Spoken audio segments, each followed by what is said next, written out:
चलिए आज बात करते हैं क्लास 7 का गणित की। एनसीईआरटी की जो गणित है क्लास 7 का वो है जो पूरा गणित कुछ ही समय में आपके बीच रखने वाले हैं। आप फटाफट कॉपी में नोट करते चलिएगा, क्योंकि एनसीईआरटी का जो गणित है क्लास 7 हो, 8 हो, चाहे 9th या 10th या 11th 12th हो, सभी का गणित एक बार आप ट्राई कर लीजिए, सभी चीज़ आप बना पाइएगा। क्योंकि मैथ से 50 क्वेश्चन आपको पूछे जाएंगे, इसलिए गणित को बहुत ही सरल ढंग से सीखने का प्रयास कीजिए। और मैंने जो आज क्लास 7 का गणित लिया है वो एकदम चैप्टर वाइज 1.1, 1.2 इस तरह चैप्टर वाइज सभी हिसाब को टच करके आज आपको हम बताने वाले हैं। अगर नए हैं तो एकदम चैनल पे शुरू से लास्ट तक देखिएगा वीडियो। पूरा मैथ एक ही क्लास में हम खत्म करने की चेष्टा करते हैं जितना दूर होगा, नहीं तो फिर हम इसका पार्ट 2 कल आपको देंगे। आइए देखते हैं पहला चैप्टर जो गणित का है 7 में, वो है चैप्टर पूर्णांक।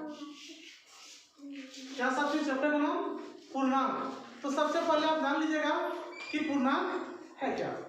पूर्णांक मीन्स होता है जैसे कि पूर्ण संख्या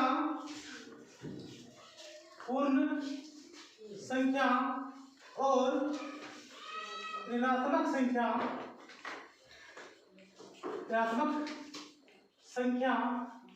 के संग्रह। मतलब जब एक साथ दोनों रहते हैं तो उसको हम लोग बोलते हैं पूर्णांक। क्लियर है? मतलब पूर्ण संख्या 0, 1, 2, 3 ऐसे, फिर -1, -2, -3 है ना, -3 और +3, यानी पूर्ण संख्या और ऋणात्मक संख्या दोनों मिलकर क्या बनाते हैं? पूर्णांक संख्या। ये रहा आपका पूर्णांक जो पहला चैप्टर है, उससे क्वेश्चन जो 1.1 में दिया है क्लास 7 का, वो क्वेश्चन देखिए। क्वेश्चन दिया है 1 नंबर का, आरोही क्रम में लिखें। ये पूर्णांक है -20, 15, 3, 0, -4 और 5।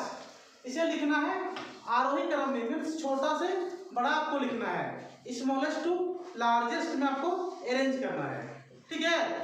देखिए सबसे पहले यहाँ सबसे छोटा जो होता है, अगर बात करें -20 आपको दिखता होगा और -4, आप बोलिएगा -4 सबसे छोटा है। नहीं, वैसी बात नहीं है, क्योंकि ये नेगेटिव में है तो -20 यहाँ सबसे छोटा है।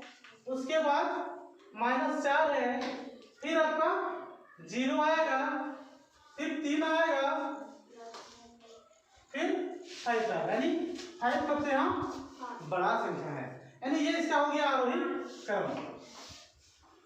माइनस नेगेटिव में है क्योंकि आपके पास उधारी ज्यादा रहेगा, किसी के पास कम रहेगा तो सबसे गरीब काफी रहेंगे ना।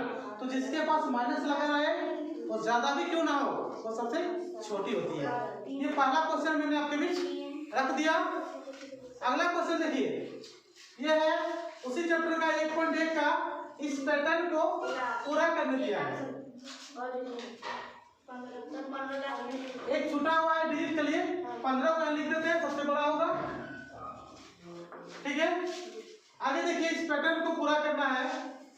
-11, -8 मतलब -3 जो है वो घट रहा है प्रत्येक टर्म। देखिए यहाँ पर -3 घटा देंगे तो 8 आ जाएगा। इस तरह 1 में अगर -3 घटा देंगे तो क्या आ जाएगा? देखिए यहाँ -11 है और -8 हुआ है, इसका मतलब है -11 में -3 माइनस हुआ है, यानी -11 + 3 = -8। -3 को सब में घटाया गया है, तो 1 में -3 को घटाइएगा, -2 घटा -3 करेंगे तो आपका जाएगा -2 + 3, यानी 1। उसी तरह 1 में घटाएंगे -3 को, 1 + 3 कितना हो जाएगा? 4, यानी यहाँ आ जाएगा आपका 4, यहाँ आ जाएगा 3, 7, यहाँ आ जाएगा 10। इस तरह पैटर्न को पूरा कर सकते हैं। -3 को सब में क्या करना है? घटाना है, यही पैटर्न है। आगे देखिए एक्सरसाइज 1.2 का हिसाब जो क्लास 7 का है। हिसाब दिया, मान ज्ञात करें। 1 नंबर का क्वेश्चन है 1.2 का। -13 घटा -7। तो करना क्या है आपको, -13 है ये है, माइनस +7 लिख दीजिएगा और -13 में 7 घटा दीजिएगा तो -6 इसका सही आंसर होगा। इस तरह माइनस प्लस से काम कर सकते हैं। और एक हिसाब दिया हुआ उसी चैप्टर का 7 नंबर में क्वेश्चन है 1.2 का, दो पूर्णांक का योग -16 है। देखिए दो पूर्णांक मान लीजिए ए और बी आपका है, इसको जोड़ने से दिया है -16। चलिए ठीक है, एक 36 है, एक यहाँ 36 दे दिया, चलिए एक 36 दे दिया है तो बी निकलेगा कि नहीं, आराम से निकलेगा। बी निकाल लीजिए, यानी -16 में 36 को उधर ले जाइए, घट जाएगा 12 तारीख 5 -52 जो होगा इसका सही आंसर होगा। ठीक है, यानी क्या करना है, -16 में 36 को घटा देना, तो दूसरा पूर्णांक आपका दिया हुआ है। आगे चैप्टर लेते हैं 1.3 और 1.4।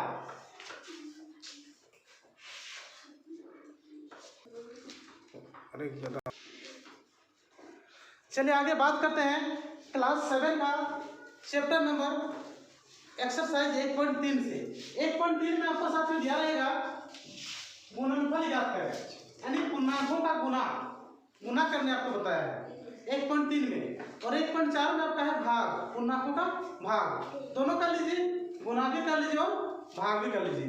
देखिए सबसे पहले आप यहाँ जानिए, जब माइनस को माइनस से गुना करेंगे तो हो जाएगा प्लस, और प्लस को माइनस से गुना करेंगे तो हो जाएगा माइनस, और माइनस को भी प्लस से गुना कीजिएगा तो होगा भी माइनस। प्लस को जब प्लस से गुना कीजिएगा तो माइनस नहीं कर दीजिएगा, प्लस होगा। ठीक है, सिर्फ यही सिंबल को आपको याद रखना है। अगर याद नहीं रहेगा तो आप नया ट्रिक्स लगा सकते हैं।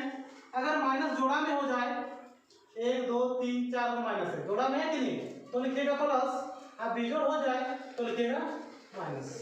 बस खाली आप माइनस को गिनती कीजिएगा और माइनस प्लस लिख दीजिएगा। ठीक है, देखिए -1 है, एक हो ना, एक को माइनस है इसमें, यानी बिजोड़ माइनस है तो माइनस पहले लिख लीजिए, और 7 3 जा 21, यहाँ 21 लिख लीजिए, हो गया। अब देखिए माइनस क्यों है, 2 को है, जोड़ा में है तो आपको क्या करना है, प्लस लिखना है। 3 को 4 से गुना कीजिएगा, हो जाएगा 12, यानी प्लस को लिखा नहीं जाता है, आप ये मिटा भी सकते हैं, लिख भी सकते हैं। ठीक है, आगे देखिए 1 को माइनस बिजोड़ है, तो ये क्या होगा -6 5 30, लिख दीजिए। हम दोनों प्लस है तो कोई घटा जोड़ नहीं होगा, ना माइनस होगा ना प्लस होगा। और एक्स्ट्रा आपको दिखा रहे साथियों, अगर आप मिक्स कीजिएगा तो फिर देख लीजिए, मान लीजिए -3 है, -2 -3 -4 इस तरह है। माइनस को गिनिए 1 2 3 माइनस है, मतलब ये बिजोड़ है तो लिख दीजिए यहाँ माइनस, और गुना कर लीजिए 2 3 6 24, यहाँ लिख दीजिएगा 24। इस तरह माइनस को सिर्फ गिन के लिखिएगा, अगर बिजोड़ में आएगा गुना में तो माइनस ही लिखिएगा, और जोड़ा अगर माइनस मिल जाता तो प्लस लिख दीजिएगा, आपका हिसाब 100% सही होगा। आइए भाग की बात करते हैं। एक्सरसाइज 1.4 जो है वो भाग देती है कि -28 को 4 से भागा कीजिए, तो ऑटोमेटिक भाग जानते हैं, 4 7 28 काट दीजिएगा, -7 आ गया। उसी तरह -30 भागा 15 है तो 15 से कटेगा, ये 15 दूना 30, यहाँ काट दीजिए -2।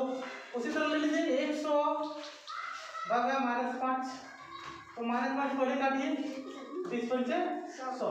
इस तरह कोई हार्ड नहीं है, सिर्फ ऊपर नीचे आपको भाग देके काट देना है, चाहे पूर्णांक में रहे, माइनस में रहे, चाहे प्लस में रहे। आपको तो बता ही दिए, जब बिजोड़ रहेगा तो आपको माइनस लिखना है, अब जोड़ में जब रहेगा माइनस तो प्लस कर देना है। आइए अब देखते हैं चैप्टर 2 में आते हैं, जहां से आपको सीखना है भिन्न। क्लास 7 का 2 चैप्टर है भिन्न।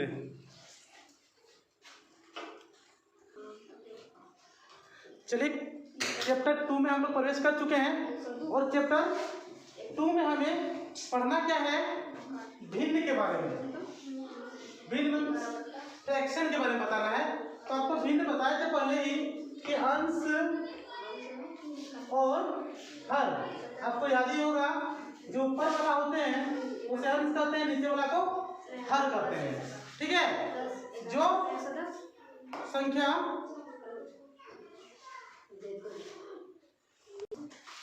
चलिए तो चैप्टर 2 में क्या है, पहला भिन्न बता रहे थे। जो अंश और हर के रूप में रहता है वो भिन्न कहलाता है।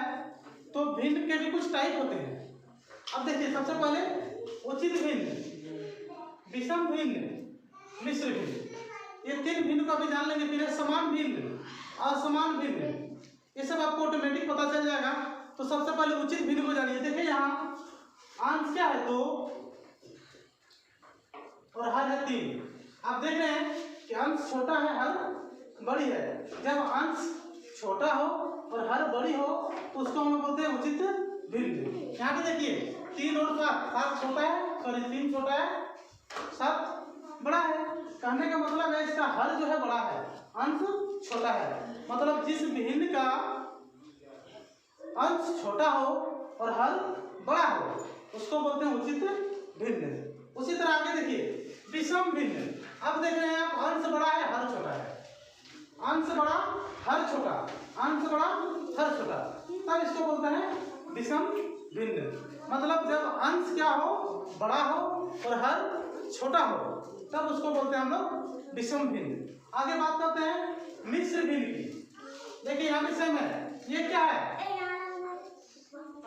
3/2, 5/3, 7/6। जैसे मैंने आपको बताया कि हर अंश बड़ा है, हर छोटा है। यानी क्या मिलके बनता है आपका मिश्र भिन्न जो होता है, पूर्ण संख्या और एक उचित भिन्न संख्या। पूर्ण संख्या और एक उचित भिन्न संख्या का जो संयोजन से बना होता है उसे हम लोग बोलते हैं मिश्र भिन्न। ये रहा भिन्न के टाइप। हम जानेंगे भिन्न की तुलना आप कैसे करेंगे, कैसे क्वेश्चन आपसे पूछे जाते हैं। और किताब में भी है क्लास 7 का किस तरह का क्वेश्चन दिया हुआ है वो भी जानेंगे जल्दी 1 मिनट में।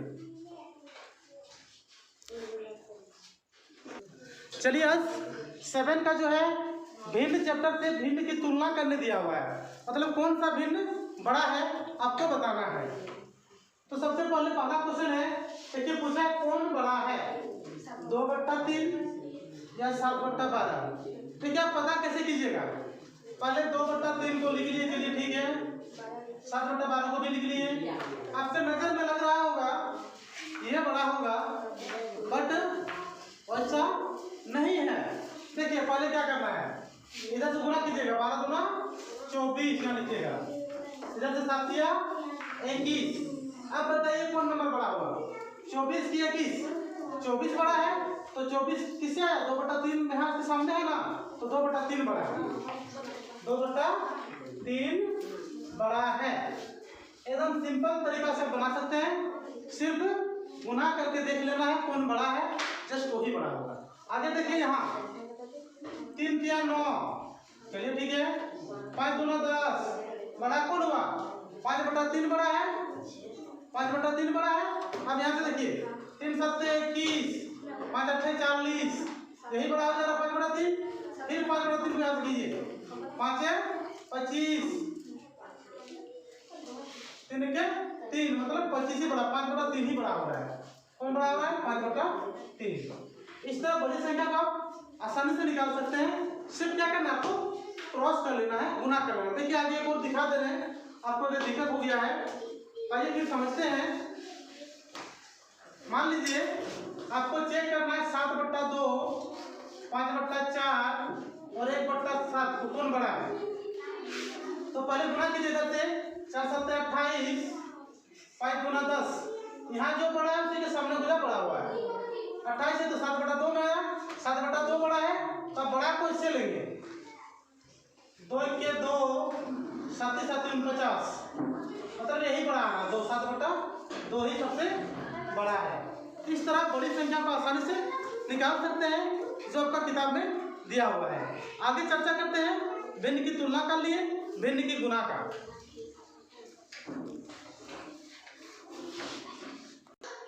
आगे देखिए, अब देखेंगे भिन्न का गुना और भिन्न का भाग। ये है आपका चैप्टर 2.3 एंड 2.4 में। तो भिन्न का गुना देखिए, जैसे मान लीजिए 1/2 का 3/2, इसको गुना करना है, ठीक है ना। आइए गुना करते हैं। 1/2 का मीन्स गुना कीजिए 3/2 ऊपर ऊपर गुना आंसर 3 2 दूना 4 ये आ गया आपका गुना में। अगर कोई संख्या भाग लग रहा है तो उसे काट दीजिएगा। जैसे कि आप देख लीजिए 6/3 गुना 9/42 है। तो देखिए कट रहा है 3 3 का 9 हो रहा है, लिख दीजिए 3 6 से ये भी कट रहा है 7 बार में कितना आया 3/7। अगर इस तरह कोई संख्या भाग लग जाती है भिन्न में अंश और हर में तो उसे काट के आप लिख दीजिएगा, छोटा रूप लिख दीजिएगा। ठीक है, आइए भिन्न का भाग देखते हैं। भिन्न का अगर भाग की बात करें तो एकदम सिंपल है। इसे 2/3 भागा 4/9 है। एकदम आसान तरीका से बना पाइएगा, कुछ नहीं करना है। 2/3 भागा को गुना लिखना है। आप जैसे ही गुना लिखिएगा पीछे वाला भिन्न का अंश और हर को बदल दीजिएगा, मतलब इसको उल्टा दीजिएगा। 9 को ऊपर ले जाइएगा और को नीचे ले जाइएगा। ठीक है, अब कट रहा तो काट दीजिए वरना गुना करके लिख दीजिए। 3 3 9 आ जा रहा, कट जा रहा है। 2 दूना 4 भी कट जा रहा है। 3/2 आ रहा है। और हिसाब देख लीजिए साथियों 13 भागा 26/5 है। तो ये कुछ नहीं 1 दे दीजिएगा। 13 भाग गुना कर लीजिएगा, 5 ऊपर कीजिए 26 को नीचे कीजिए। 13 दूना 26 यानी आ गया 5/2। इस तरह भिन्न का भाग भी बना सकते हैं, कोई हार्ड सब्जेक्ट नहीं है, एकदम आसान तरीके से। ठीक है, आइए फिर आगे चलते हैं। भिन्न के बाद जो चैप्टर है क्लास 7 में उस पर हम लोग एंट्री करेंगे। चलिए हम लोग क्लास 7 का फिर एंट्री करेंगे। अध्याय 3 में गणित का अध्याय 3 में कौन सा प्रश्न है इसे भी आज देख लेंगे एनसीईआरटी बुक का। वो है चैप्टर दशमलव, डेसिमल से है। और दशमलव में जो पहला है क्वेश्चन 3.1 में वो है दशमलव में लिखिए। देखिए 5/10 है। आप करते क्या है इसे 10 से 5 से भाग देते हैं। भाग दीजिएगा, नहीं जा रहा 0 देके दशमलव बिठाइएगा।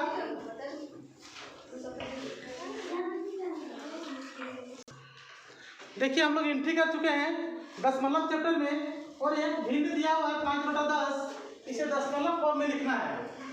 तो भाग दे रहे हैं दशमलव देके 0.5 5 को 10 को 5 घर पढ़ेंगे 5.50 ये सक्सेसफुल आ गया 0, मतलब 0.5 हो रहा है 0.5। आगे इसे भी देख लीजिए 3 + 2 0 है ना, 2 के बाद दशमलव बिठा दीजिए, एक अंक और एक 0 बिठा के बिठा दीजिए, भाग देने की जरूरत नहीं पड़ेगा। आइए यहाँ आ जाएगा 3.08।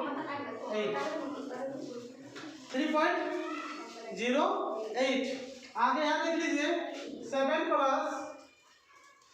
1 0 तो 1 के बाद दशमलव यहाँ बिठा दीजिए 0.03 हो जाएगा। 2 0 तो 2 के बाद बिठा दीजिए, एक अंक और एक अंक 0 कर दीजिए, जोड़ दीजिए 29 आ जाएगा। इसका 7.00 जोड़िए यहाँ 0.30553.7 मतलब 7.35 इसका आ गया दशमलव रूप। दशमलव रूप में आसानी करना है। देखिए और सीख लीजिए, मान लीजिए आपका 348/10 है, इसको दशमलव रूप में लिखना है। तो 0 कितना 1 है, तो यहाँ 348 लिख लीजिए, एक अंक के बाद यहाँ दशमलव बिठा दीजिए, भाग देने की जरूरत नहीं पड़ेगा। ठीक है, इस तरह आप आसानी से दशमलव वाले भाग कर सकते हैं। तो आज इतना ही देते हैं। 3 अध्याय तक क्लास 7 का 1 से 3 तक मैंने सॉल्यूशन कर दिया। आप एक बार वीडियो को देख लीजिएगा और खुद प्रैक्टिस कीजिएगा, कहीं दिक्कत आपकी नहीं होगी। फिर लाएंगे पार्ट 2 आपके लिए 4 अध्याय से लेकर आपका 8 अध्याय तक। आज इतना है, आज के लिए इतना ही दोस्तों, बाय।